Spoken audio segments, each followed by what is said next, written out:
ನಮಸ್ಕಾರ ಆತ್ಮೀಯ ವೀಕ್ಷಕರೇ. ಇವತ್ತೊಂದು ತುಂಬನೇ ಮಹತ್ವಪೂರ್ಣವಾದ ದಿನ, ಅಂದರೆ ಶಂಕರ ಜಯಂತಿ. ಜ್ಞಾನ, ಭಕ್ತಿ ಮತ್ತು ಅದ್ವೈತ ಸಿದ್ಧಾಂತಗಳನ್ನು ಪ್ರಪಂಚಕ್ಕೆಲ್ಲ ಪರಿಚಯಿಸಿದಂತಹ ಆದಿಶಂಕರರ ಜನ್ಮದಿನ.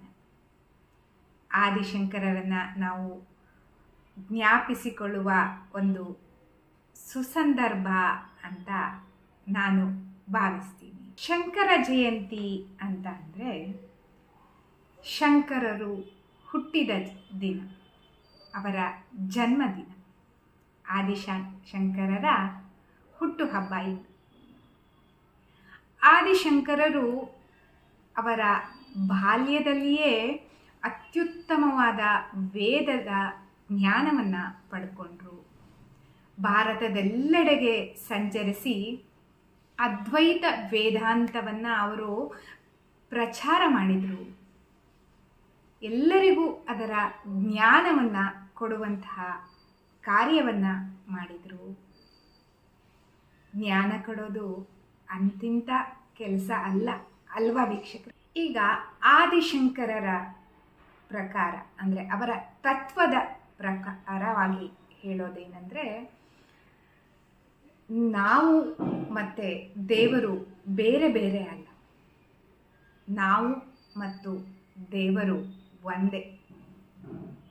ಇದು ಜೀವನದ ಅತ್ಯಂತ ಆಳವಾದ ತತ್ವ.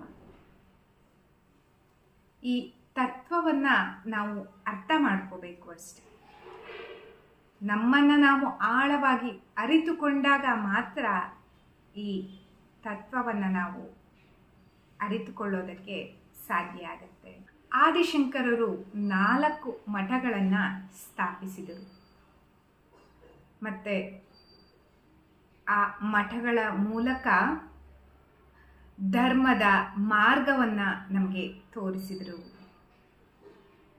ಆದಿಶಂಕರರ ಉಪದೇಶಗಳು ಇಂದಿಗೂ ಸಹ ವಿಶೇಷವಾಗಿರುವಂಥದ್ದು, ಜನಮನ್ನಣೆ ಪಡೆದುಕೊಂಡಿರುವಂಥದ್ದು. ಅವರ ಉಪದೇಶಗಳು ನಮ್ಮ ಪ್ರತಿಯೊಬ್ಬರ ಜೀವನಕ್ಕೂ ಸಹ ದಾರಿದೀಪವಾಗಿದೆ. ಇಂದಿನ ವಿಶೇಷ ಶಂಕರ ಜಯಂತಿಯಂದು ನಾವು ನಮ್ಮೊಳಗಿನ ಶಾಂತಿ, ನೆಮ್ಮದಿ, ಸಮಾಧಾನವನ್ನು ಹುಡುಕಿಕೊಳ್ಳುವಂತಹ ಮಾರ್ಗವನ್ನು ಕಂಡುಕೋಬೇಕು. ಅದು ನಮ್ಮೊಳಗೆ ಇರುವಂಥದ್ದು, ಬೇರೆಲ್ಲೋ ಹೋಗಿ ಪಡೆದುಕೊಂಡು ಹುಡ್ಕೊಂಡು ಬೇರೆಯವರಿಂದ ತಗೊಂಡು ಬರುವಂಥದ್ದಲ್ಲ. ಈ ಶಾಂತಿ, ಜ್ಞಾನ, ಭಕ್ತಿ ಮತ್ತು ತತ್ವಗಳನ್ನು ನಾವು ನಮ್ಮೊಳಗೆ ಹುಡ್ಕೋಬೇಕು.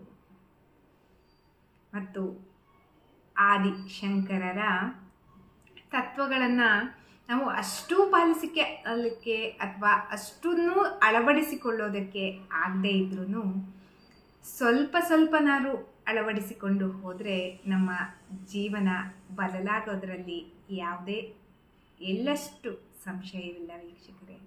ನಿಮ್ಮೆಲ್ಲರಿಗೂ ಶಂಕರ ಜಯಂತಿಯ ಹಾರ್ದಿಕ ಶುಭಾಶಯಗಳು.